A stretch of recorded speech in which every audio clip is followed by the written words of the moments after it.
Hi everyone, this is Madison, and welcome back to another edition of My Mad Reviews. And this week's review is going to be about the movie Fight Club. Now, if you're familiar with the 8 rules of Fight Club, you know that right there, I just broke the first 2 rules.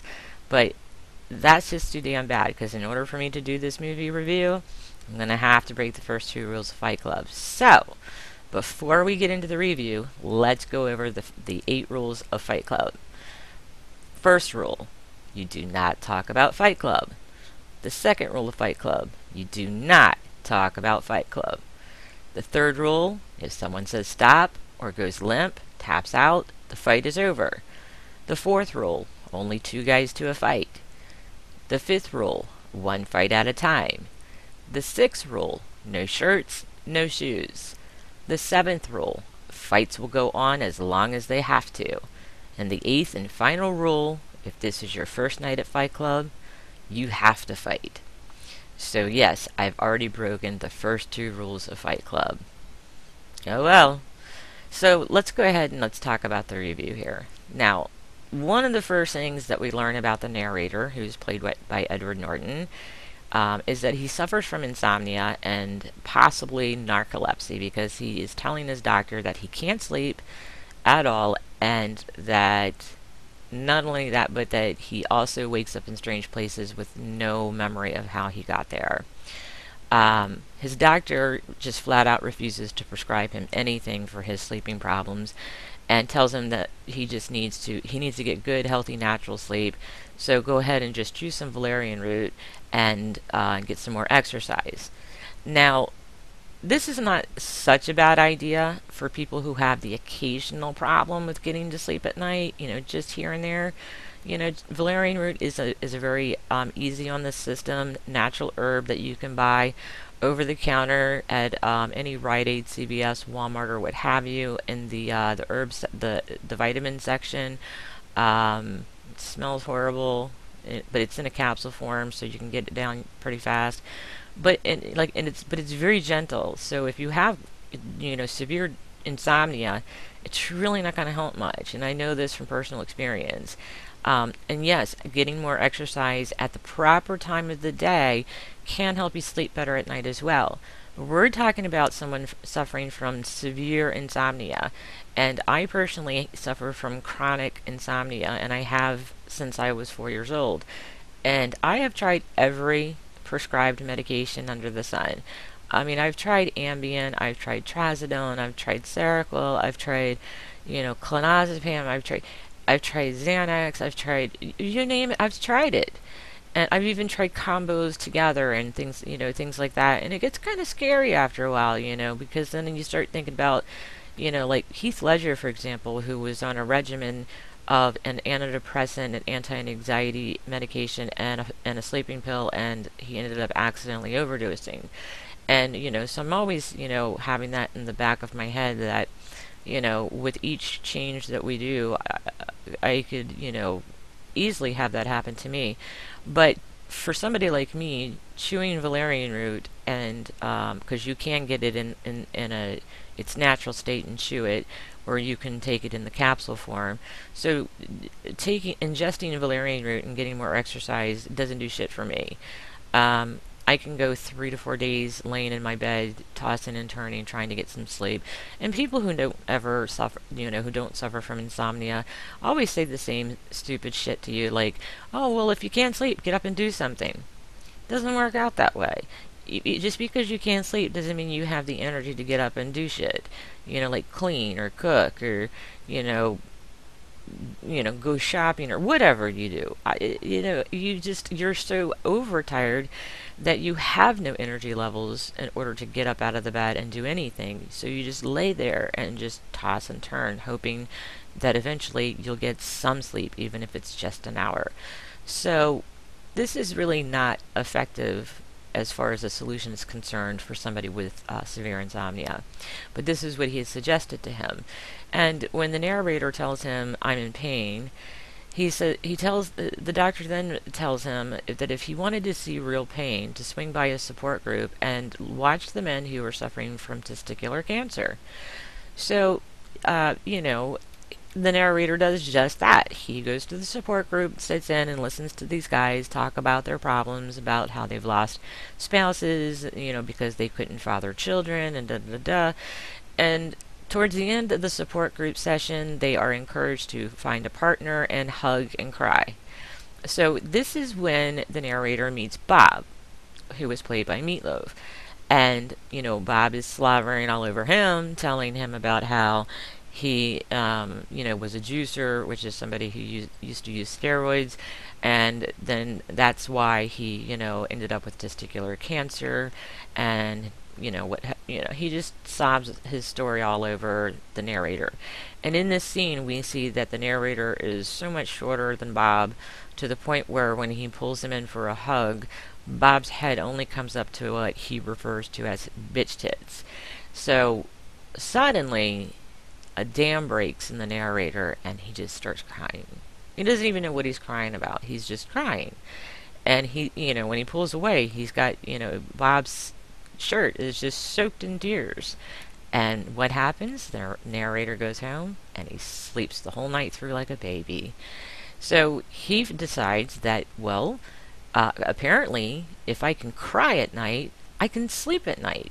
So he starts attending multiple support groups to make sure that there is a support group available for him every day, or every evening, so that he can get a good crying session in and go home and cry and sleep. I mean, not go home and cry and sleep, but go home and sleep.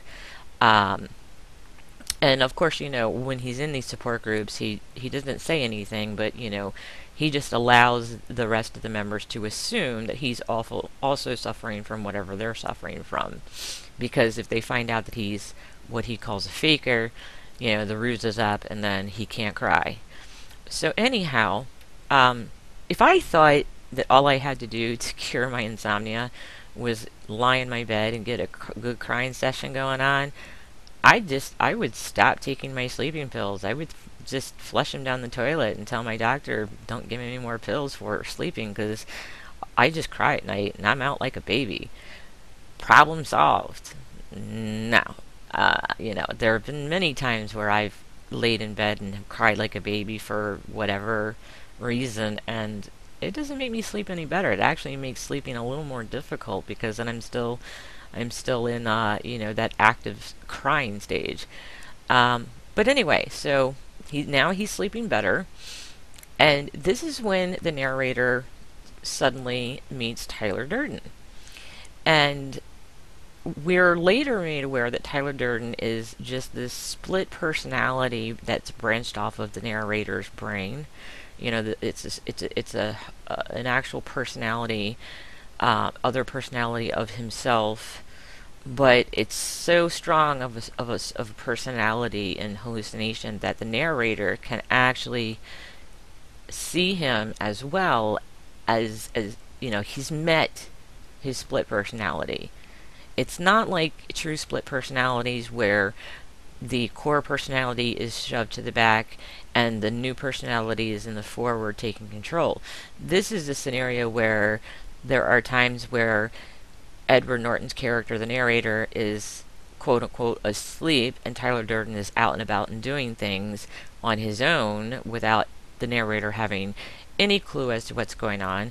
And then there are many times where the narrator and Tyler Durden are actually interacting with each other. We see them talking to each other on the plane. We see them at the bar together. We see them fighting in the parking lot together. So this is a very strong manifestation that the narrator has concocted and is interacting with. So what ends up happening is that the narrator isn't getting any more sleep than he originally was in the first place. And the reason why is because when the narrator thinks he's sleeping, Tyler Durden is taking over. He's at the helm. So the narrator simply thinks he is sleeping longer and deeper, but in fact he's not. Tyler Durden has taken over. He's now in control of the body, and it's preventing the narrator from waking up, which is lending him the illusion that he is sleeping more soundly and longer than he was when he first started or before he started going to the support groups. So Tyler is roaming about making, busy making and selling soap from leftover fat from liposuction clinics and splicing cock shots into, children's movies in theaters, pissing into the soup at fancy restaurants. And, the narrator explains and shows Tyler Durden having multiple jobs throughout the night that he's doing.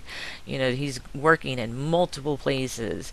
So the narrator is asleep, thinking that he's not actually even asleep, really. He's just kind of like pushed out of the picture. And so he thinks he's sleeping the whole night through, when in reality, his body is up and about and going around to this town and that town and everywhere else, doing all kinds of things under the persona of Tyler Durden. So now the problem is that now that Tyler Durden has become a manifestation of the narrator, and as Tyler Durden puts it towards the end, he says, "All the ways you wish you could be, that's me. I look like you want to look. I fuck like you want to fuck. I'm smart, capable, and most importantly, I am free in all the ways that you are not." So the narrator is completely unaware that anything is amiss, and that his brain has convinced him that he is sleeping better, and he's waking up, though, feeling refreshed and assuming that he had a whole night's sleep, but his body shouldn't be that way. And the reason why is because he's not getting that additional sleep that he thinks he's getting. He's just his brain is making him think that he's sleeping the whole night, because Tyler's taken over. So he has no idea or a recollection of the fact that Tyler is taking over his body and using it. He just simply assumes he's sleeping all night long. But since Tyler's using the body to do many things, the narrator should be waking up feeling just as lousy as before. Even though his core personality is pushed aside and not doing anything, his body's still not getting the downtime that it needs, nor is his brain. It's still functioning full speed. So he should actually be waking up feeling horrible, just like he was before. Tired, overrun, miserable, exhausted, unable to focus and function. But he's not. He's only getting like 1 hour of actual sleep before Tyler is taking over and doing things with him. So now, how some people in the movie did not put two and two together when it came to recognizing that the narrator and Tyler Durden were one and the same is kind of beyond me. Because unless Tyler's cult leader-like charm was that good to ensure that none of his minions questioned the personality shift between the narrator and Tyler Durden, because there is an extreme personality difference between the two men. But this also begs to question the sleep issue again, as we see in the movie several accounts where the narrator and Tyler are operating at the same time, communicating and interacting with each other. So this would have put his brain into a double mode, a higher functioning mode, because Tyler just taking over and making him stay asleep while he took control is one thing, but to have them both operating at the same time and seeing each other and interacting and communicating with each other is entirely different. But he does this. They, like I said, they meet on the plane. They, go to a bar. They fight in a parking lot. They end up living in the same house. So there are many instances where, he thinks Tyler is just a new friend. So his brain is manifesting Tyler Durden's persona while he's awake as well. So, but the thing is that none of the Fight Club members ever bat an eyelash as to why their leader has a constant habit of talking to himself. They're in the same room talking to each other with the other members of Fight Club, the guys who are fighting and waiting for their chance to fight, and Tyler Durden and the narrator are talking to each other, and not a single one of these men questions why this guy is standing there just talking to himself. No one kind of goes, this guy's a little out there. I don't think I want to be a part of this. I think I'm going home. They don't question it. So Tyler Durden, his part of the personality must have really been extremely cult-like convincing to keep these guys from questioning it, at least out loud.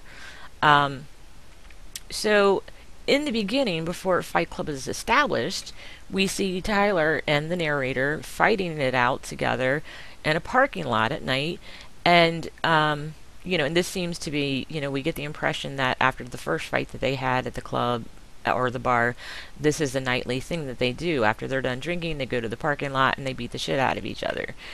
But then suddenly a strange man wanders up and asks them if he could be next. Now, in the movie, what we see are two men fighting, Tyler and the narrator. But what this man who wandered up saw was one guy beating himself up. So who's the crazier of the two? The narrator for thinking he is fighting Tyler because he fully sees his own split personality? Or the other man who is standing there watching a strange guy beating himself up in the parking lot and then asking, can he be next? If I saw someone beating themselves up violently anywhere, I would assume they were on some form of drugs and would just quickly walk away, hoping that I wasn't noticed. Because if you're standing there, grabbing your shirt, punching yourself in the face and in the gut, yeah, to me that's an abnormal behavior, and I'm going to quickly walk away, so that just in case you notice me and want to lash out at me too. So moving forward into the movie. Do you remember the scene where the narrator runs into Bob in the streets? Now remember back when I was telling you how much shorter Edward Norton's character, the narrator, was to Bob. In the scenario where they hug, the narrator's head only came up to... Sorry, it was my phone. I don't care. The narrator's head only came up to Bob's mid-chest area. Okay, but now Bob and the narrator have run into each other on the streets, and he's always, he was under the assumption that the narrator's name was Cornelius, because every support group, the narrator would use a fake name. So he refers to the narrator as Cornelius. But when they hug, we notice that the narrator, Edward Norton, is actually like 4 or 5 inches taller than Meatloaf. And they even say that they had intended Meatloaf's character to always be significantly taller than the narrator. However, in that one scene, they overlooked it, they forgot it, and by the time the movie was cut and done, there was nothing they could do about it. So if you pay attention to those two scenes, you'll see the significant height difference, because Edward Norton in real life is actually significantly taller than Meatloaf. And in that one scene, they forgot to fix that. They forgot to have Meatloaf taller. But anyway, going back to when they run into each other on the streets, Bob starts to tell him, that, he found a new group, and, the narrator's not stupid. He picked up on it because Meatloaf was like, well, the first rule is I'm not supposed to talk about it. And so, the narrator says, oh, Fight Club, I'm a member too. And, so Bob's really excited to find out that his friend Cornelius is also a member. And they start, discussing, well, what nights do you attend? And, Bob tells him that he attends on Tuesdays and Thursdays. And the narrator tells him that he attends on Saturdays. So Bob becomes very excited because that is when Tyler Durden is there. And he exclaims to Cornelius how lucky he is to be able to fight on the same night as Tyler Durden. And says, that Tyler Durden is the guy who invented Fight Club. Well, later on, we see that Bob was allowed to attend the Saturday night session with the narrator, and we see the fight between, or at least part of the fight between Bob and the narrator. But the thing is that both Tyler and the narrator are there at that particular time, and of course, they're the same person. And yet, Bob never picks up on this or mentions this at all. And the thing is that the interaction between Bob and Cornelius is also when the narrator starts to realize that Tyler Durden is the one everyone believes that started Fight Club. Apparently, the narrator is not given any credit by anybody. And the reason why is because everyone knows that Tyler Durden and the narrator are the same guy. But the narrator doesn't know that. He doesn't know yet that Tyler Durden is himself. So he's starting to feel dejected because Tyler Durden is getting all the fame out of being the inventor of Fight Club.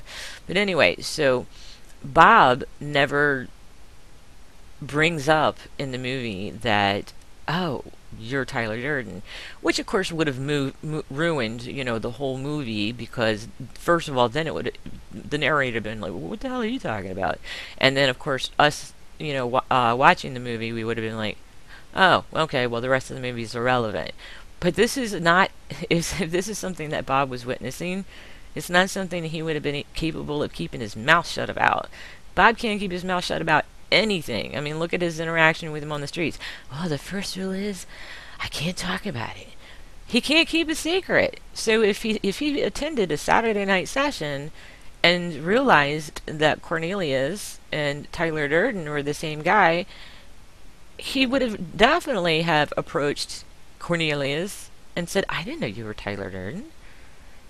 But he doesn't do that. But see, the thing is in reality, that's exactly what Bob would have done. So, like I said, though, if that had happened in the movie, it would have completely ruined the climatic ending when everything is revealed. But it still stands out as odd. So, the one last mention of Bob I want to make in this review is this. During the part where Fight Club has been transformed into Project Mayhem, Bob is involved with a group of members whose task was to destroy a piece of corporate art. There's a flurry of chaotic activity as the men are hauling Bob's dead body into the kitchen, and they lay him on top of a table.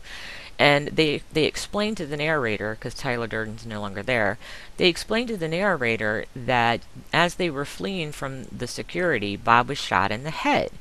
And then we even seen, while they're describing it, we see the scene of the men running, Bob included, and we see Bob getting shot in the back of his head. Okay, he gets shot from the back of his head. But when they take the ski mask off of Bob's head, the exit wound, which should have been in the front of his head if he was shot from behind, the exit wound is now in the back of his head. So there's kind of a screw up right there, because if you're shot in the back, the exit wound is going to be in the front. But during this particular scene, we know that they didn't lay him upside down, but his exit wound is from behind when it should have been in the front. So that's a foobar right there. And then, of course, naturally, in order to become a member of Project Mayhem, each member was required to have $400 of personal burial money, but they opted to bury Bob in the garden. So where was that $400 going to go to? If everyone's going to be buried in the garden, why bother telling them to bring $400 for burial money? So now that Project Mayhem is fully underway, the narrator is doing his best to stop whatever is on the agenda next. Tyler's gone missing because he broke one of the rules that they had, which was do not talk about me to anybody, and he did. He talked about him to Marla, and so Tyler just took off. So he's missing, and the narrator is trying to prevent what Tyler has in store next. And so he goes to the police station to try to let them know what is going on in the hopes of stopping Tyler, even going as far to the point as lying and saying, okay, I'm the one behind it all, which he doesn't realize that in reality he is. They usher him into a private room, and it becomes very evident that the officers that he's stuck with in the room are also a silent part of Project Mayhem. Tyler had been able to infiltrate nearly every sector in not only that city, but numerous cities. Everywhere that he traveled, he's infiltrated. There's a Fight Club station there. So when he's attempting, the narrator, when he's attempting to get their help, he's made aware that they are in on Project Mayhem, and then they announce that they now have to cut off his balls as part of the rules that Tyler set. And so, okay, I'm sorry, but maybe you are comfortable enough and capable of nonchalantly cutting off another man's balls, but did they even consider that if they did cut off his balls in that room, that there are still many different officers in the building that are not a part of Project Mayhem, would want to know, why did you cut this man's balls off? And of course, he would need immediate medical attention. So these officers are definitely going to be reprimanded for cutting the man's balls off.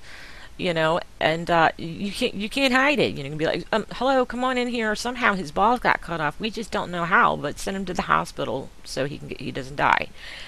Um, so it's like, and ironically, these guys are so brainwashed that they're willing to cut off the balls of their own leader, because that was one of the rules Tyler Durden set down, was if I do this, or that, you have to cut my balls off too. I'm not excluded from this rule. I'm also a part of that rule. So if I do this, cut off my balls. That's a lot of gusto. I mean, that this man's cult-like charm is really deep. It's hey, cut off my balls too. I don't think so. But so now the end scenario. This is the one part of the movie that bothers me the most out of all of it. By this time, the narrator knows that he and Tyler Durden are the same person. They had the confrontation in the hotel room, where the narrator and Tyler were talking, and he was like, "No," and then Tyler was like, "Yeah, you got it," and he's like, "But you're fucking Marla." He's like, "Well, no, technically you're fucking Marla, but it's all the same to her." So he now knows that he and Tyler are the same, even though they're still physically fighting each other up and down, through the parking lot, up a pair of stairs, blah blah blah. He hasn't quite grasped the concept that since Tyler is a manifestation of his own brain, he can control Tyler. But anyway, so he's sitting in this chair, in this room, and Tyler has a gun pointed at him. Okay, and then it dawns on the narrator that though what he sees is Tyler with a gun in his hand, he starts to understand that the gun is really in his own hand, because Tyler's just a manifestation. So the gun, in reality, is in his own hand. So this is when the narrator decides to put the gun in his mouth and pull the trigger. Now, originally when he did this, because I wasn't paying attention to the angle, I thought he was just going to kill himself and say, screw it, the only way to get rid of Tyler is if we both die. But he doesn't aim it up towards an area where it would enter his brain area, brain, and kill himself. He just shoots himself in his mouth, but it kills Tyler. Now, I could understand if, like, maybe Tyler Durden was shorter, and in the narrator's head he was thinking, well, I'm this tall, he's this tall, so if I aim here, that goes to Tyler's brain. Even though technically, Tyler is just he's not real. But anyway, that's not even the case. So I don't understand how shooting yourself in your mouth kills your fucked up psychological split personality, but it does. He shoots himself in the mouth. Tyler Durden ceases to exist. He is no more. He just dies. And then the narrator is left standing there with Marla, holding hands and looking out the window as several corporate buildings explode and crumble from Tyler's Project Mayhem. And then that is all. So please, when it comes to the gun in the mouth killing Tyler Durden, someone explain that one to me.